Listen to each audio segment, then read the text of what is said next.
Hello friend, take addiction চ্যানেলে আপনাদের স্বাগতম। তো বন্ধুরা, আজকের খুবই একটি গুরুত্বপূর্ণ বিষয়ে কথা বলবো। ট্রান্সফরমার এবং এসএমপিএস এর ওয়ার্কিং প্রিন্সিপাল নিয়ে কথা বলবো। যারা স্টুডেন্ট আছে অবশ্যই এই ভিডিওটি দেখুন, আপনাদের বিভিন্ন ইন্টারভিউ এই কোশ্চেনগুলো ফেস করতে হবে। তো চলুন শুরু করা যাক। তো ট্রান্সফরমারের কেমনভাবে কাজ করে বেশিরভাগ সবাই জানেন, তো তার জন্য আমি এসএমপিএসটাই প্রথম আগে শুরু করি। তো সর্বপ্রথম এসএমপিএস এর কী স্টেপ বাই স্টেপ কেমনভাবে কাজ করে আপনাদেরকে প্রথমে বলি। তো সর্বপ্রথম এখানে ডাইরেক্ট 220 এসি ইনপুট এখানে দেওয়া হয়। তো এসি ইনপুট দেওয়ার পরে এটি ব্রিজ রেকটিফায়ারের মাধ্যমে এসিটাকে ডিসিতে কনভার্ট করা হয়। ডিসির পরে এখানে ফিল্টার ক্যাপাসিটার রয়েছে, সেই ক্যাপাসিটারের দ্বারা একটি স্টেবল ডিসি আউটপুট এখানে আপনারা পেয়ে থাকবেন। ডাইরেক্ট 220 ভোল্ট ডিসি এখানে পেয়ে থাকবেন, এবং তারপরে সেই ডিসিটাকে আবার এসিতে ট্রান্সফার করা হয়। ডিসিটাকে আবার এসিকে ট্রান্সফার করা হয় ট্রানজিস্টার এবং মসফেটের সাহায্যে। দেখতে পাচ্ছেন এটি ট্রানজিস্টার বা মসফেট কিছু একটা হবে, মসফেট হবে আশা করি। এখানে একটি বড় হিটসিং দিয়ে লাগানো রয়েছে।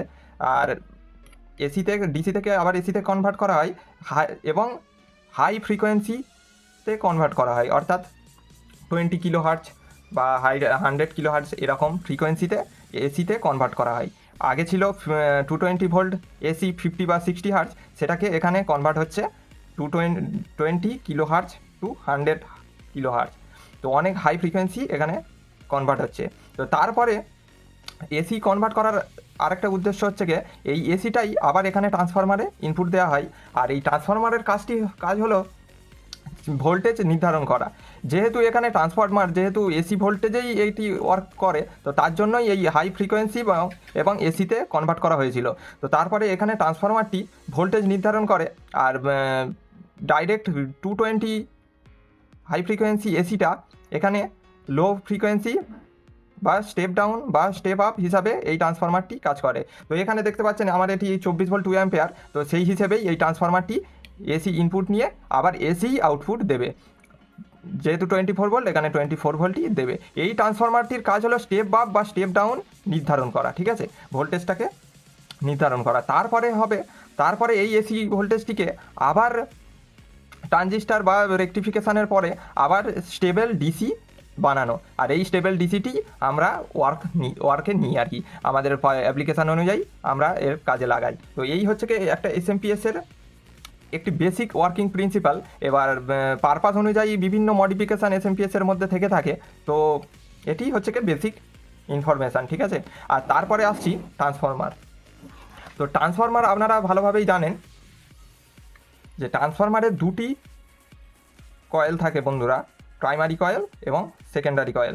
ট্রান্সফরমার দু ধরনের নর্মালি হয়ে থাকে, স্টেপ ডাউন নর্মালি দু ধরনের হয়ে থাকে। আর ট্রান্সফরমারের সাধারণত দুটি কয়েল থাকে, একটি প্রাইমারি এবং একটি সেকেন্ডারি। প্রাইমারিতে আপনাদের দেওয়া হয় 220 ভোল্ট বা 230 ভোল্ট এসি, আর এটা 50 হার্টজ টু 60 হার্টজ ধরা হয়। এটা হচ্ছে কি ট্রান্সফরমারের এসি ইনপুটের ফ্রিকোয়েন্সি। আর সবসময় জেনে রাখবে ট্রান্সফরমার একমাত্র ভোল্টেজ এবং কারেন্ট থেকেই অ্যাডজাস্ট করতে পারে। ফ্রিকোয়েন্সি 50 হার্টজ প্রাইমারিতে দেওয়া হচ্ছে মানে সেকেন্ডারিতেও 50 হার্টজ বা 60 হার্টজ ফ্রিকোয়েন্সি এখানে আউটপুট দেবে। ফ্রিকোয়েন্সির কোনো রকম চেঞ্জ এই ট্রান্সফরমারে হয় না।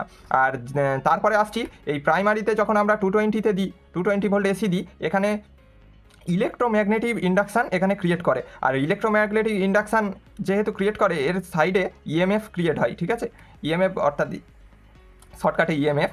আর এখানে ইএমএফ যখন ক্রিয়েট হয়, এই ইএমএফটা এই সেকেন্ডারি কয়েলে ট্রান্সফার হয়। আর এই সেকেন্ডারি কয়েলে ট্রান্সফার হওয়ার জন্য এখান থেকে আপনারা ভোল্টেজ এবং কারেন্ট পেয়ে থাকেন।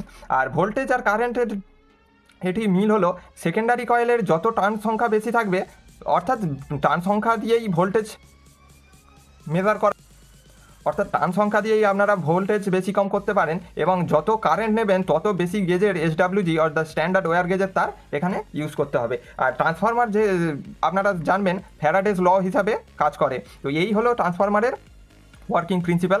তো ভিডিওটি কেমন লেগে থাকলে অবশ্যই বন্ধুরা কমেন্টে জানাবেন, আর চ্যানেলটি সাবস্ক্রাইব করে সাথে থাকবেন।